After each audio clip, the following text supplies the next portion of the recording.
You're listening to an Airwave Media Podcast. Does Monday at the office feel like a storm? Not with Microsoft Copilot. That feeling when Copilot gets everyone up to speed instantly? It's sunny again. When Copilot simplifies complex data so your teams can act, that sun's shining on a beach. And when Copilot uncovers hidden insights, you're on that beach with your people, and you find buried treasure. That's Microsoft Copilot. Learn more at Microsoft.com/AI for all. I'm Jason Palmer, one of the hosts of The Intelligence, The Economist's daily current affairs podcast. The Economist's award-winning shows make sense of what matters, from our special series on China's president to our weekly podcasts on business, technology, and American politics. Our journalists provide fair, in-depth reporting on the events shaping the world. To get the annual plan for less than $2.50 per month, search for Economist Podcasts Plus to start listening today.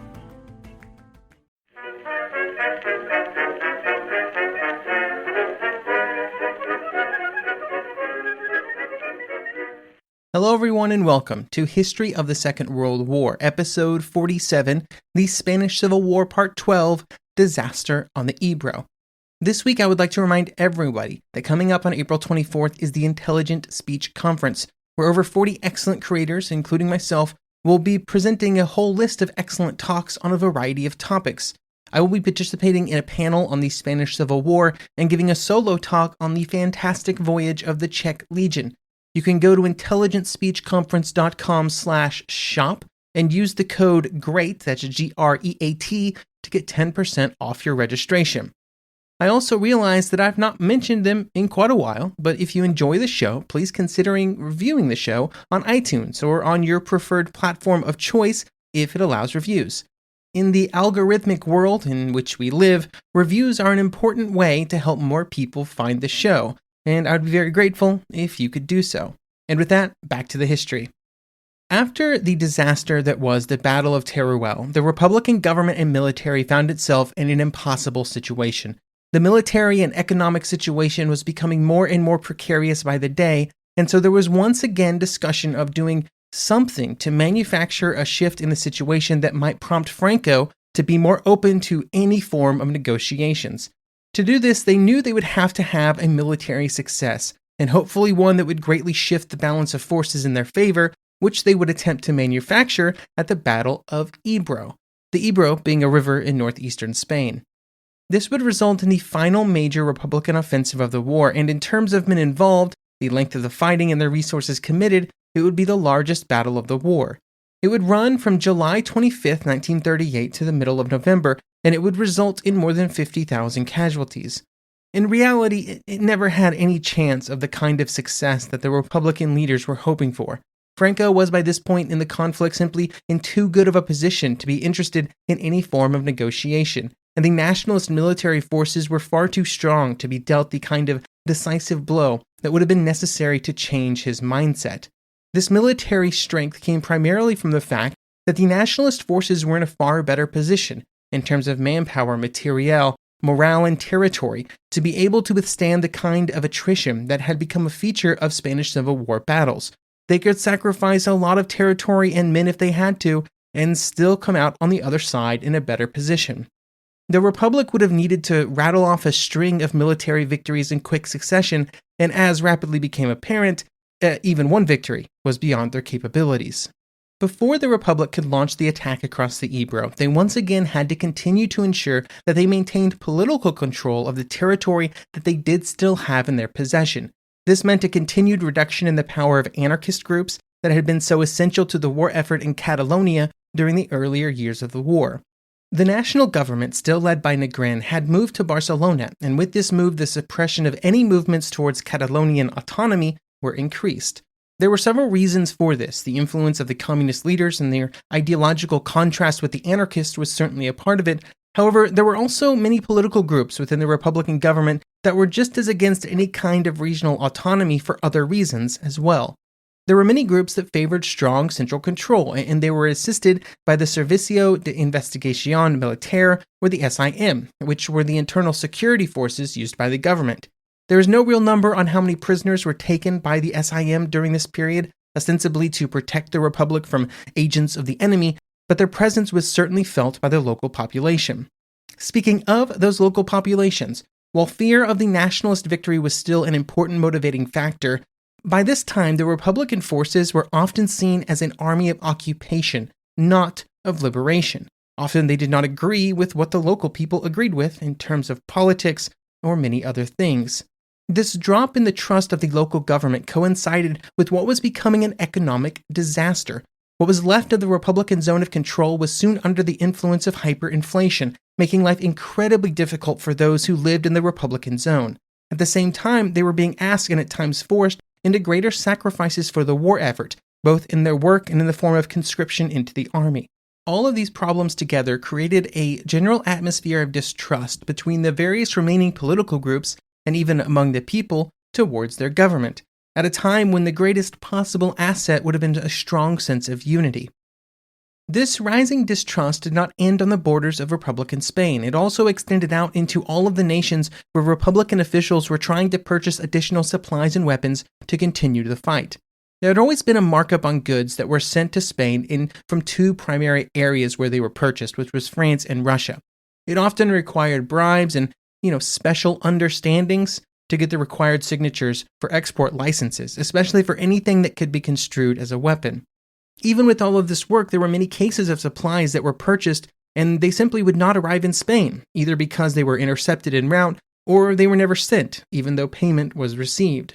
There were many areas where these supplies were purchased, even beyond the two most popular that I've already mentioned. In fact, Republicans would even purchase arms in Germany, a situation that left the nationalists a bit flabbergasted. They would protest several times to German authorities, but in the mind of the German leaders, particularly Hermann Göring, who was heavily involved in the rearmament program, money was money, regardless of its origin. Most, if not all of these purchases were done with gold that had been moved out of Spain before the war began, mostly into banks in Paris and Moscow.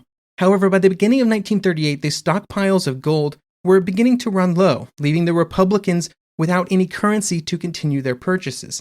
As the territory available to the Republic continued to shrink within Spain, and particularly after the loss of Aragon to the nationalists, they also had to purchase large amounts of food to be imported, with Mexico being one lucrative source.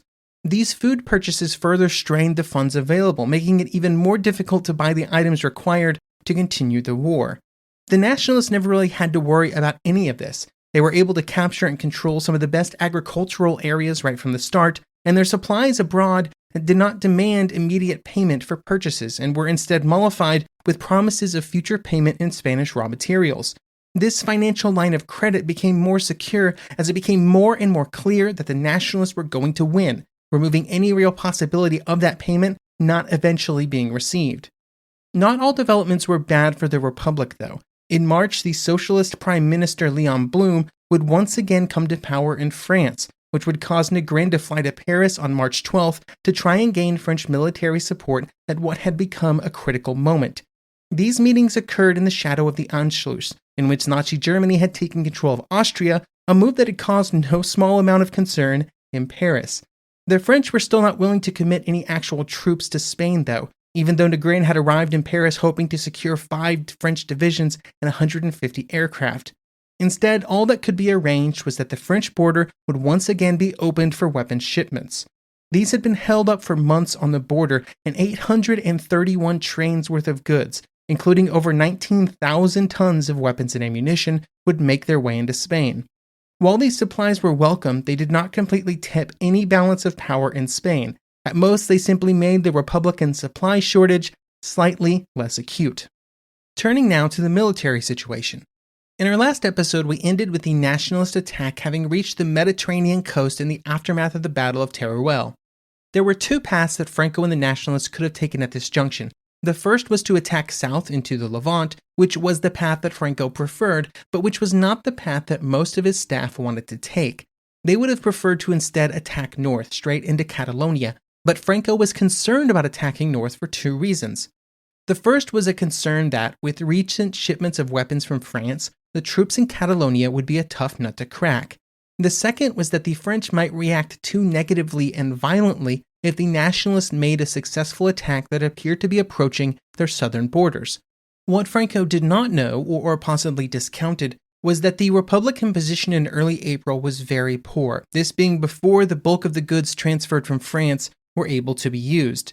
In hindsight, the correct course would have been to continue the attacks north as soon as possible. They probably would have been very successful and would have prevented the Republican forces from recovering from their previous defeats.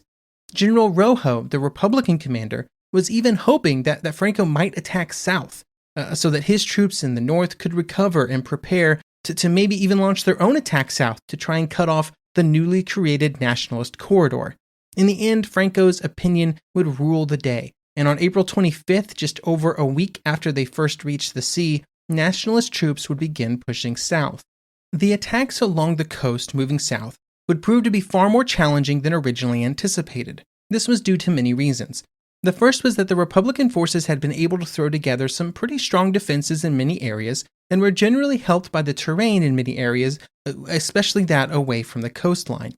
The Nationalists were also forced to fight on a relatively wide front due to some of that terrain, which saw large differences in elevation, and this limited the ability of the Nationalists to properly concentrate their greater amounts of equipment, especially artillery. Finally, the weather did not help at all. And after the initial attacks in April, rain would force a halt for several days. When the attack was able to restart, the advances were slow, but they were at least consistent. It would not be until June that the approaches to Valencia were taken and the city was put squarely in the sights of the nationalist advance. The hope was that the city could be captured by July 25th, the day of the feast of St. James the Apostle, but the defenders were resilient, and instead of falling apart like so many previous Republican defensive positions, those guarding the approaches to Valencia continued to hold out. The weather was again becoming a problem, although this time it was due to the incredible heat of the summer months. The attacks would continue on for another 10 days, but on July 23rd they were finally halted. Over the previous months, the Nationalists had advanced another 100 kilometers along the coast, but they would go no further. They had suffered around 20,000 casualties, which far outnumbered those of the defenders, and most importantly, Valencia was still in Republican hands, and would not actually fall until March of the next year, at the very end of Republican resistance.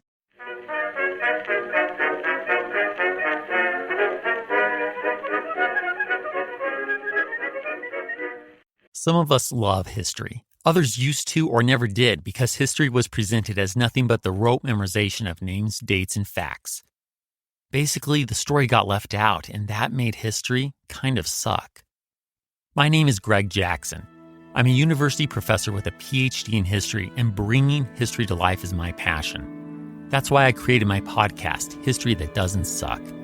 I want to teach you everything you need to know about U.S. history, but I do so through stories. Let me tell you about George Washington begging his men not to mutiny against Congress, Clara Barton saving Union soldiers amid enemy fire, enslaved Frederick Douglass risking his life for liberty, and about so many other figures as their real experiences make industrialization, social movements, and even congressional debates and tax policy come to life. Subscribe to History That Doesn't Suck today, and join me, Professor Greg Jackson, every other week for a new episode, where I'd like to tell you a story. All you need is a few minutes to start your day off with something historic when you listen to the This Day in History podcast. Every day there's a new episode for you to listen and learn about what happened that day way back when. Today could be the day a famous mobster met their end, or the first milestone for humans in space. Who knows what history today holds? Find out when you listen and subscribe to This Day in History wherever you get your podcasts. That's This Day in History wherever you get your podcasts.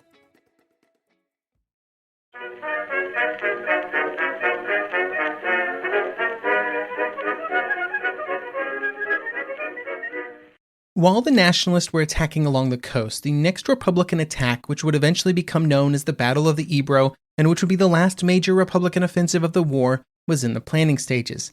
The basic idea for this offensive was first laid out in early June, with the idea that a huge Republican offensive from both the north and the south could cut the new nationalist corridor that had been created in the aftermath of the attack on Teruel. In its initial form, this offensive was much larger than what it would eventually become, involving forces in both the Republican-controlled areas along the entire length of the corridor. It was also seen as a political offensive as much as one necessitated by the military situation, with Negrin and other leaders hoping that a large Republican success would result in a reignition of international support. While this had been one of the driving forces behind earlier offensives as well, outside of Spain, political events in Europe had continued to deteriorate, and a growing number of European leaders believed that the continent was clearly on the path to war. Earlier, I mentioned the Anschluss, which had occurred in March 1938, and then a few months later, the Munich crisis would again greatly amplify tension between the major European powers. Because of these increased tensions, especially between France and the fascist powers that were helping the nationalists, the hope among the Republican government was that a military success would see the border with France once again fully reopened, and maybe even greater assistance from the Western democracies, which were both already in the middle of their own large rearmament programs. With this as an impetus for the attack, it also caused the hopes of the Republican leaders to far outstrip the actual capabilities of their forces. This was especially true when the defenses on the other parts of the front were considered. They couldn't just pull all the troops into the attack. As more realistic planning took over, the decision was made to scale down the offensive to just be an attack across the River Ebro, an effort that some Republican generals had been advocating for since late April. Even in its new, much smaller form, the offensive was seen as the only way to save Valencia, which was in serious danger of being captured at the time that the planning was taking place. The primary forces used in the offensive would be General Modesto's Army of the Ebro, which numbered about 80,000. As planning and preparations continued, Modesto himself actually flew to the southern Republican area to consult with the Republican officers in charge of the forces in the region, with the hope that they could at least provide some diversionary efforts when the main battle got underway. The main effort would be made on an area where the Ebro pushed out into a salient into Republican lines, allowing one corps to attack from the north while another attacked from the south, with the goal of the two attackers meeting behind the nationalist lines, and then once that occurred, they would continue to push west, with the hope that this would rupture the nationalist lines and provide a long period that would allow for a proper bit of exploitation. Motorized troops were prepared and ready for such an action. While such lofty goals were in retrospect clearly unattainable, there were serious attempts to make the attack as successful as possible. The importance of the crossing of the river was fully understood, and as many boats as possible were assembled so that men could be moved as quickly as possible. Behind the front, there were training exercises on other rivers and on the coast to provide the forces practice when it came to getting into and out of the boats as quickly as possible. The goal was to minimize the troops' time under fire and reduce the cycle time for each trip. Eventually, everything was ready and put in place by July 21st, with the goal of making the crossing on the 23rd. Orders for that date were sent out, and the troops moved near their crossing points to prepare. It was only after all of these preparations were complete that a 24-hour postponement was called, mainly due to the fact that some of the artillery was not in position and prepared to play its part in the attack. Remarkably, even with all the preparations and then the delay, on the nationalist side there was little full understanding of what was about to happen. There had been nationalist reports as early as June about increased Republican activity in the sector, including troop movements and the possible assembly of boats during July. Reconnaissance flights had also noted signs of some kind of buildup being done behind Republican lines. But even with all of these warnings, there was not a full alert provided to the units near the river. It was only in the second week of July that the nationalist officers began to take things seriously and began to enhance their defensive preparations with concrete defenses capable of standing up to Republican artillery. With the 24-hour delay, the attack would not get going until the early hours of July 25th. During the early moments of the attack, the key was stealth and surprise. Both were essential if the first waves wanted to make the crossing successfully, and to accomplish this, small groups of Republican soldiers moved across the river and began to take out any sentries that they could find as quickly and as quietly as possible. These first groups would also bring along ropes that would be used by the assault boats for the first waves. Shortly thereafter, 6 Republican divisions were in the process of crossing the river, while artillery fire opened up on identified nationalist positions. The early defense was a complete lost cause, with the Republican attack catching them almost entirely off guard and heavily outnumbered. By mid-morning, the first echelon of troops had fully crossed and were advancing, while behind them more and more troops were crossing the river as quickly as possible. Behind them, work began on pontoon bridges, which would allow vehicles, tanks, and a much larger flow of equipment to begin crossing the river. These pontoon bridges were joined by 2 ferries, which were slow, but until the pontoon bridges were fully operational, they were the only way to get vehicles across the river.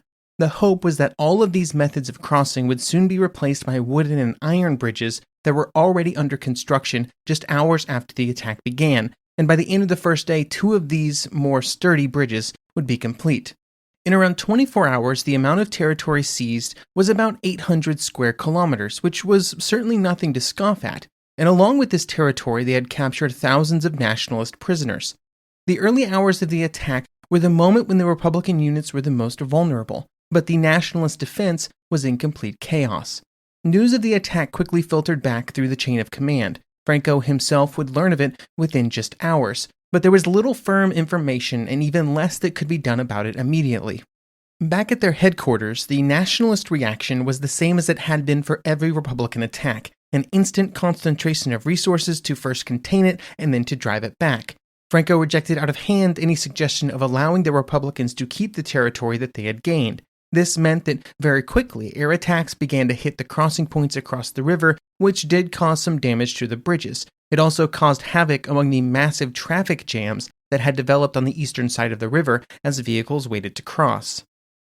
This was all made much worse when the nationalists, after being reassured that no permanent damage would be caused, opened the locks upriver, which caused the river to rise by 2 meters. This destroyed many of the pontoon bridges, which were so essential to the crossing efforts.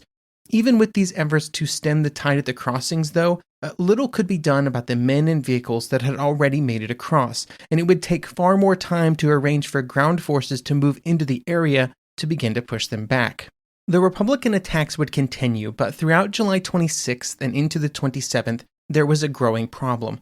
The Republicans had achieved a solid tactical victory. They had pushed across the river and their territory was relatively secure, but they had not yet captured anything of real value or positions that would help them to hold on to this new territory with the inevitable nationalist counterattack almost certain to be launched in the near future. The first of these objectives were some of the cities in the areas that they were capturing. At dawn on the 27th, an attack would be launched on Gandiza, one of those cities, and it would begin with artillery and tanks that would join the infantry. The defenders were ready, though, and they had recently been bolstered by reinforcements that had arrived from behind the front, which allowed them to stop the Republican attack on the outskirts of the city.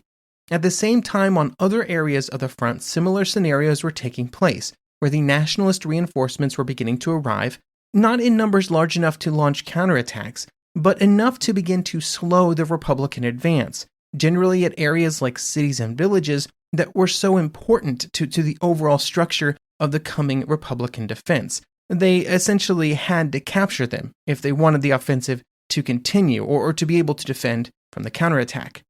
This stalemate would continue to solidify as the end of July approached, while in the skies, some of the largest aerial combat of the war would be taking place, with the Republican air forces throwing everything they had into supporting the attack, while the nationalists tried to keep them away.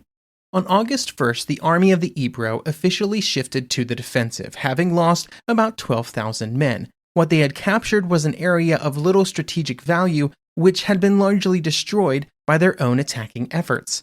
The real weakness of the Republican army was very shortly on full display. While they had the resources and the men to launch the attack, and to do quite well, obviously, they had a serious lack of operational and strategic level reserves. The men and equipment simply did not exist to be injected into the attack to keep it going after the first units across the river had exhausted themselves in combat.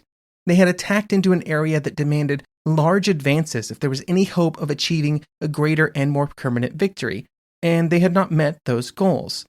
Now they found themselves in a very bad position, with a whole bunch of men with a river at their back on the defensive, dependent on a very flimsy supply line with a nationalist counterattack on the way. At this point, it probably would have been prudent to start pulling troops back across the river. There was simply nothing more to be gained in the attack. But to do so would have meant admitting that the attack was a failure, which was not something that they wanted to consider. And so instead, more men, more equipment, and more supplies came across the river, trapping themselves for what was about to come. Before launching their counterattack, the Nationalists reinforced the idea that moving back across the river was going to be a challenge, because once again they opened the locks upstream, and this time they kept them open long enough for the river to rise 3.5 meters, which destroyed several more bridges. Then the first of the counterattacks would begin the next day on August 19th. During these attacks, the initial results would be less than spectacular. They were attacking positions that had been under construction for several weeks, and against defenders that knew a counterattack was coming. The Nationalists understood that these preparations had been made and tried to use their advantage in artillery to offset some of these issues, with up to 5 hours of artillery bombardment before attacks, but the results were still pretty heavy on the losses for the Nationalists, and only very slow advances, but they would continue for almost 2 months. By that point, both sides had suffered heavy casualties, and more importantly, the troops involved were exhausted, but the Nationalists had been able to push forward between the two largest areas of Republican control. The weather was becoming a problem, as September turned into October, with rain and even some light snow beginning to be a common occurrence. The weather was, by this stage in the offensive, the only hindrance that was experienced by Nationalist air units, who had long before swept the Republican air forces from the skies. On October 23rd, at a meeting of Nationalist commanders, the next stage of the attack was planned, with the goal being to capture the Sierra de Cabayas. If they could capture this area, it would compromise the entire Republican defensive effort on the west side of the Ebro. It was a very important little rise in a ridge. As always, the attack began with artillery at 8:30 on August 30th, while in the sky 200 bombers and 150 fighters joined with ground bombardment. The Nationalist units were able, in small groups, to infiltrate into the defenses as the artillery was lifted, and the small teams of attackers found the defenders still in their dugouts, sheltering from the artillery. The attack was a complete success, and very quickly, the entire defensive positions of the Republic began to unravel. The Republican defenders simply did not have the ability or the desire to continue the fight. On November 4th, a withdrawal was ordered as brigades in the southern defenses were pulled back. The retreat would continue until November 16th, when the last Republican units would recross the river, with the last vehicles crossing over the iron bridge at Flix before it was blown up a few hours later, while the last infantry would cross the last footbridge under a heavy mist which shielded them from attacks from the air. With the attack and then the counterattack over, the results was no real change in the territorial control of either side. While the armies both ended on their respective sides of the rivers, Modesto's army of the Ebro essentially ceased to exist as a combat-effective unit. The Republican army had lost between 70 and 75,000 men, along with vast amounts of equipment and supplies.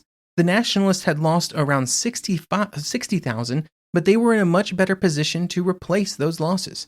The Ebro offensive had always been a desperate attack in the hopes that it could help shift the balance of the war, not by its own achievements, but by how the action would be viewed by others. But with the results finally in and no real change having come from those results, all hopes of such an alteration of circumstances were dashed. The last Republican offensive had failed, and soon the entire Republic would follow it.